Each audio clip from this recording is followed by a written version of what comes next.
Hey guys, Frank Spencer, Mr. Chatsworth here. And what I'm going to talk today certainly impacts Chatsworth, but really it's a statewide problem. As the state starts to deal with uh, the affordable housing crisis, more and more it seems like our legislators are looking toward a statewide mandate on rent control. And while I think the motives may be well intentioned, giving them the benefit of the doubt. I don't think it's going to create the affordable housing options that they ask for the following reasons.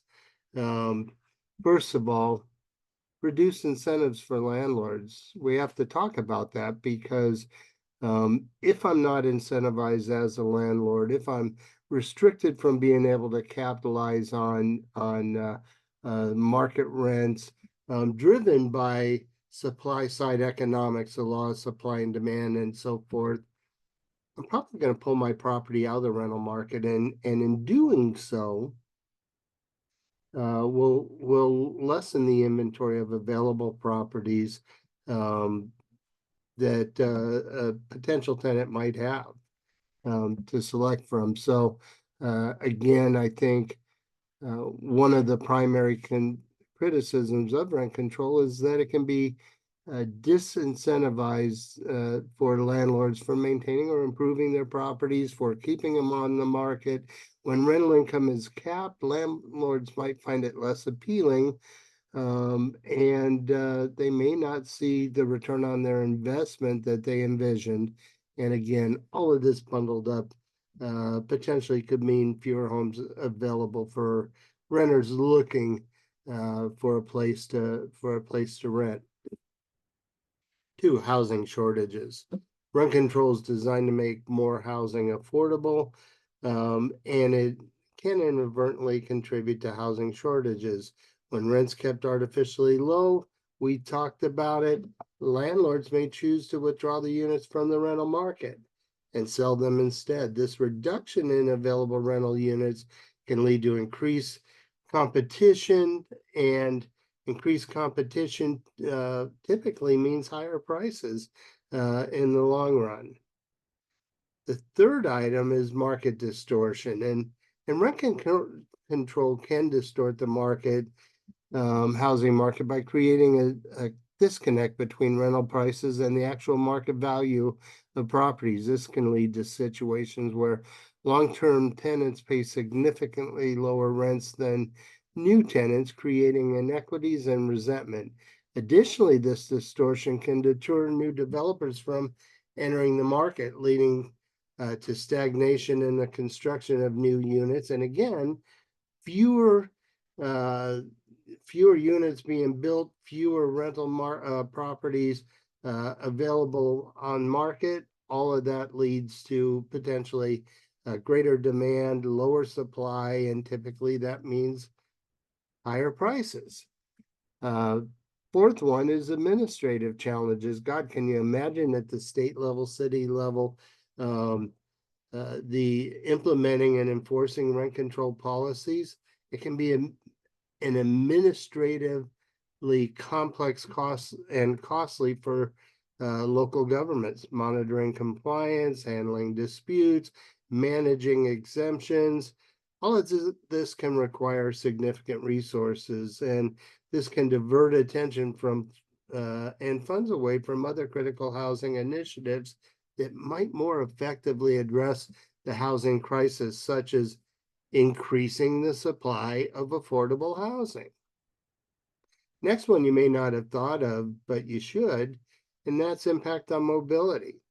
Rent control can lead to a situation known as tenant lock-in, where tenants are reluctant to move out of their rent-controlled apartments due to the fear of losing their low rent.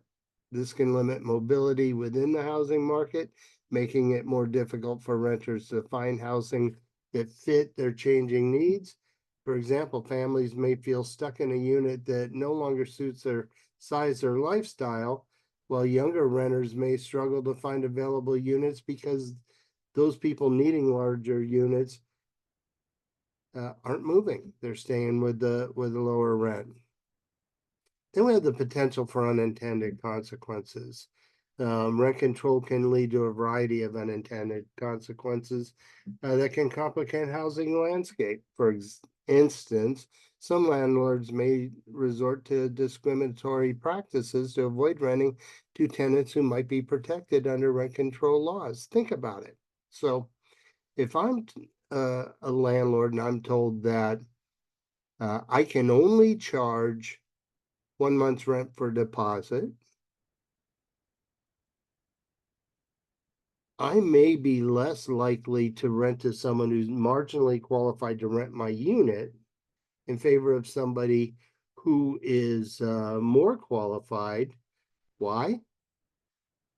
Because my risk is mitigated with a larger deposit. Absent the ability to make the business decision to have that larger deposit to mitigate my risk, I'm going to be looking for the most qualified tenants if I'm a landlord.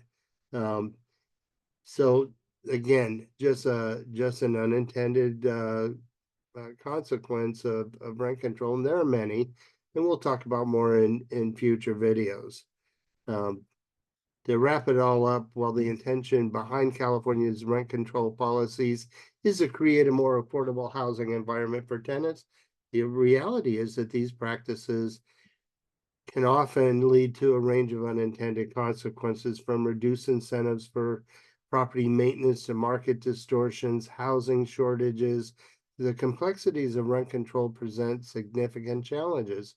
As California continues to grapple with its housing crisis, it's essential to consider these downsides carefully and to explore alternative solutions that can address the needs of both tenants and landlords effectively.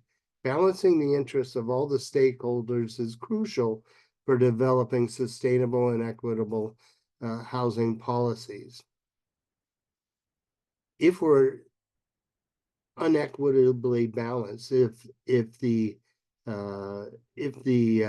incentives lean and protections lead more toward the tenant than they do toward the landlord, all bets are off, and maybe being in the landlord business here in California might not be the right decision. So again, that's my take. If you like this video, I ask that you do one thing, and that's click like, click subscribe, and we'll see you again shortly.